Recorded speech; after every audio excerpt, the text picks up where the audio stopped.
pleasure to meet y'all at last, and welcome back to Nerf Secrets Revealed. And I guess a more important thing to say is that welcome back to those little problems that we seem to have in the Nerf community. Because after all, we've gotten ourselves a lot of evolution in regards to how the range claims have been coming about. First of which we had the N-Strike series that would be capable of firing 30, 35, or even 40 feet, depending on how you use them. Then came the Elite lineup, which of course managed to score in a pretty big 75 feet. Then the XD lineup showed about for a little while, until other lineups started to come into play. The XD lineup was able to get up to 90 feet in terms of its range claims, and we were able to find out how that actually works. But in terms of the Mega lineup, this is where stuff got really interesting. There was a range claim of 100 feet on the Centurion's box when it first came out in summer of 2013. And of course, there weren't many occasions where we were able to find out that it was able to hit its mark just fine, except at one point with Random Shadow 09. Basically, the person who is responsible for ensuring that certain range claims are made, whether or not the blasters are used properly, at an angle or straight. It was actually determined that the best range that the Centurion was able to gain without the barrel, first of all, was around 92 feet. Really close to its actual range claim. But maybe if it was held at an angle, it probably would have hit its mark somewhat decent. But in terms of adding the barrel on, it does in fact allow for darts to not get as good of a range claim as it would have without the barrel. Only about 90 feet at most. Random Shadow 09 pretty much hit it big with the Centurion's super close proximity, because 92 feet is only 8 feet away from its actual range claim on the box. So Nerf itself has advertised a tiny over-exaggeration in a way. But seeing as where we are now, we got lots of blasters out there that happen to simply utilize the Elite Dart style, and so they're able to perform similar to the original Elite series, and then the XD series, Zombie Strike series, Alpha Strike series, AccuStrike series, Alien Menace series, Doomland series, Impact Zone series, and so on and so forth. They've all adopted the same exact design of the original Elite Dart. So of course it's stuck around for quite a while, and even to this day we still do get refill packs of the original Elite Darts plus the XD Elite Darts, which have some graphics on them. Sometimes are available in different colors. Then we have the Battle Camo series and the AccuStrike series, which of course their darts are a little bit different in terms of, well, the tip shape, because they are in fact made for accuracy for the most part. But nonetheless, I should probably warn everybody of the fact that all of a sudden range claims are becoming higher and higher and higher because of these new innovations in terms of its internal mechanisms and its terms of, well, its outer sort of aesthetics.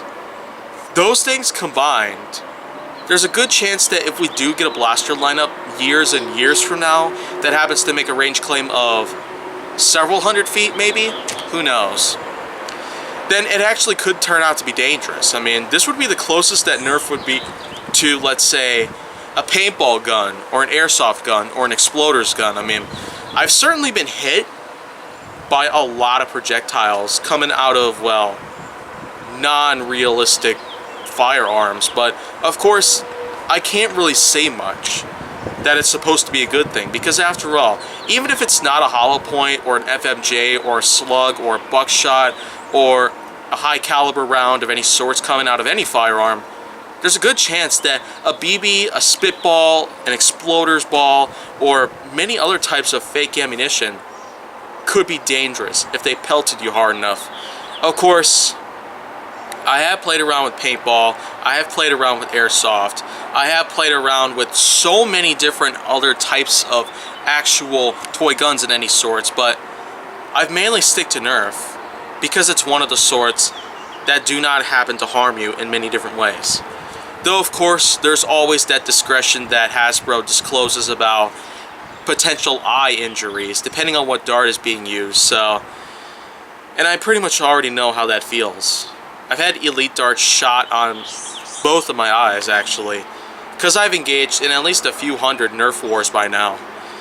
In all this time that I've been playing around with Nerf and collecting them and reviewing them and showcasing my point of view on them and just simply being a super fan of this entire thing going on, Nerf itself has gone through so much.